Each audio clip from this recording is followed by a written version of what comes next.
හරි පුතේ දැන් අපි ඊළඟට කතා කරන්න යන්නේ මහනුවර යුගයට අයිති දේවල් ටිකක් අපි පළවෙනි කොටසේ අවසන් කළා කොහොමද රෙදි හම්බුනේ කියලා සහ ඊළඟට රෙදි විහාරයේ වැදගත්කම මොකද අපි කිව්වේ දුටුගැමුණු රජුරවන්ට රුවන්වැලි මහා සෑයට රෙදි ලබා දුන්න ස්ථානය සහ අහසින් රන් පිළිමයක් වැඩම කළයි ජනප්‍රවාදී අනුව සැලකෙන විහාරය කියලා. ඊළඟට දැන් අපි මෙතනින් එහාට කතා කරන්නේ කොල්ලෝ අහගන්න.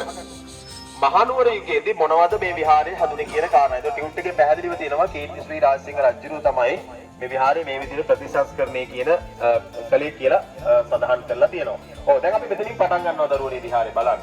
එතකොට අපි දැන් මේ ඇවිල්ලා ඉන්නේ පිටත කියන්නේ අපි වැලිමලු එහෙම නැත්නම් හේවිසි මණ්ඩපයෙන් ඇතුල් වුණාම අපිට හම් වෙන කොටසට තමයි මේ ඇවිල්ලා ඉන්නේ. මේකේ විශේෂත්වය තමයි මේ ద్వාර මණ්ඩපයෙන් ඇතුල් වුණාම රජුන් පවා ඔටුනු ගලවා පාවහන් ඉවත් කොට මේ ස්ථානෙට ඇතුල් වෙන්න ඕන කියලා තමයි නීතියේ තිබුණේ. හරි ඒ විදිහට දැන් අපි ඇවිල්ලා ඉන්නවා.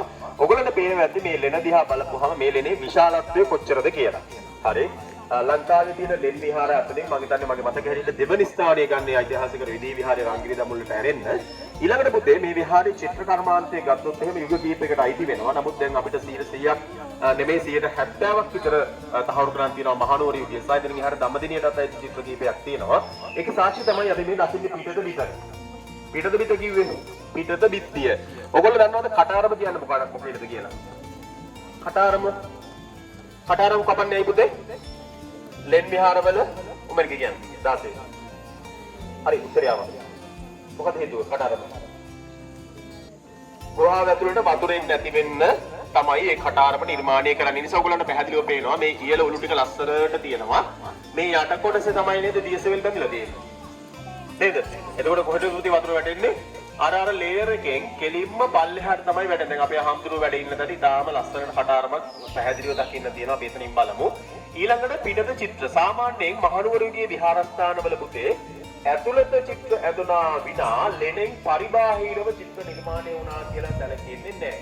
නමුත් මේ රිදී විහාරය ගත්තාම ඇතුළත වගේම පිටතත් චිත්‍ර නිර්මාණය වෙලා තියෙනවා. දැන් අපි අලුතෙන්ම හොයාගෙන තියෙනවා මේ තියෙන බදාම ස්තරය.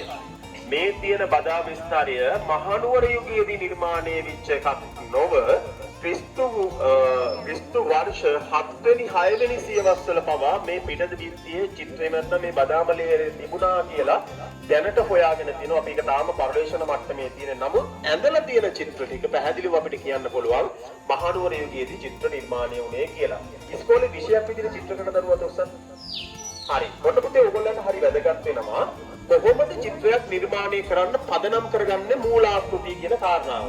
ඉහළ කොටසේ බලනකොට ඔයගොල්ලන්ට පේනවාද බුදුරජාණන් වහන්සේගේ රේඛා සටහනක් තියෙනවා. පේනවද? හරි. මොකක්ද මේ රේඛා සටහන එන? චිත්‍රයක් නිර්මාණය කරන්න කලින් සිතුවම් කරුවා සහ පෙදරේරු ශිල්පියා අතර කිට්ටු බැඳීමක් තියෙන්න ඕන. පෙදරේරු ශිල්පියා විසින් මේ ගලේ සියුම් ටැන් වලින් සිදුරු කරලා බදාම ආලේපය හදලා ලබා දුන්නාට පස්සේ ඉන්පසු සිත්තරා මොකද කරන්නේ?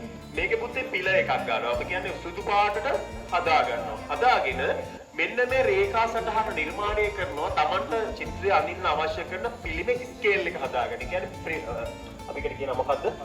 මිනුම් ක්‍රමය හදාගන්න.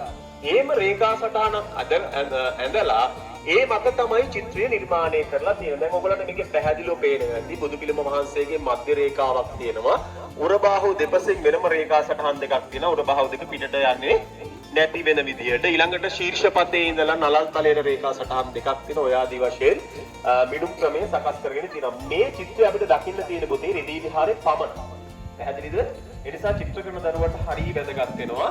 එතකොට බුදුහාමුදුරුවෝගේ මුද්‍රාව මතකද කාට හරි මොකක්ද කියලා? ඒ මුද්‍රාව අතර තියෙනවා නේද? දහම් පාඩම වෙන පාඩම. මොකක්ද මේ මුද්‍රාව? අපි මේ මුද්‍රාවට කියනවා පුතේ විතර්ක මුද්‍රාව. මොකක්ද? විතර්ක මුද්‍රාව සාමාන්‍යයෙන් පාවිච්චි කරන්නේ බුදුරජාණන් වහන්සේ ධම්සභා මණ්ඩපයේ වැඩ ඉන්න අවස්ථාවලදී කියලා තමයි සඳහන් වෙන්නේ. නිසා අපිට ඒක වැදගත් වෙනවා. එතකොට මෙතන බුදුරජාණන් වහන්සේ වැඩ ඉද්දී මේම ගල වටේටම මහරහතන් වහන්සේලා ධර්මයේ ශ්‍රවණය කරන ආකාරය තමයි ඇඳලා තිබුණේ. හරි. දැන් අපි ඇතුල් වෙන්න යන්නේ රිදී විහාරයේ මහ විහාරය කියන කොටසට. මොන විහාරයටද? මහ විහාරය. මහ විහාරය කියලා කියන්නේ එදා දුටුගැමුණු රජුරවන්ට රුවන්වැලි මහා සෑය උදෙසා රිදී ලබා දුන් ප්‍රධාන ලෙන.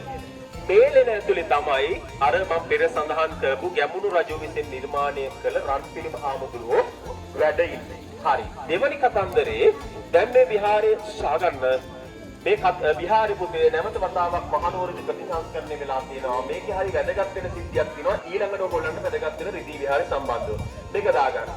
රිදී විහාරයෙන් අපිට හම්බ වෙනවා ජේසුස් වහන්සේගේ ජීවිත කතාව ඇතුළත් සිතුවම් පෙළ. ජේසුස් වහන්සේගේ ජීවිත කතාව ඇතුළත් සිතුවම් පෙළ. මේක හම්බෙන්නේ ලෝකෙටම බෞද්ධ විහාරයක රිදී විහාරයේදී පමණයි.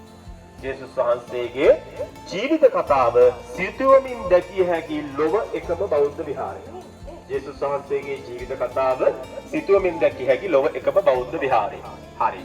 මේක ආවේ රිදී විහාරෙට මහනුවරදී හිටපු ඕලන්ද ආණ්ඩුකාරවරයෙක් රිදී විහාරي බලන්න ඇවිල්ලා පූජා කරලා ගිහිල්ලා තියෙනවා දරුවනේ ටයිල් කන ටිකක්. ඔය ටයිල් කන ටික පාවිච්චි කරනවා රිදී විහාරේ ධර්මාසනයක් නිර්මාණය කරනවා. ධර්මාසනයක් කියන්නේ සමාජයට මල් ආසනයක් නිර්මාණය කරන්න. ඒ චිත්‍ර ටික අපිට ඇතුළතදී දැක ගන්න පුළුවන්කම තියෙනවා. පැහැදිලිද? හරි. අපි මුත්තේ දෙන්න හැදිලා ලස්සන විහාරය ඇතුළට දෙන්න.